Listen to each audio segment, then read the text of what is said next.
నమస్తే BCC news కి స్వాగతం। నా పేరు విజయ। నేటి ముఖ్యాంశాలు।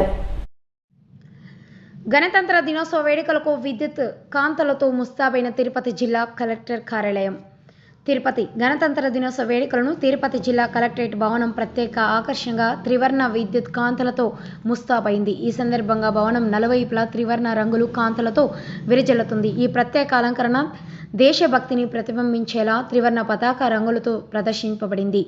కలెక్టర్ కార్యాలయంలో ఏర్పాటు చేసిన ప్రత్యేక వెలుగు కాంతులు ప్రజలను ఆకట్టుకుంటున్నాయి, ఆకర్షణీయంగా ఉన్నాయి।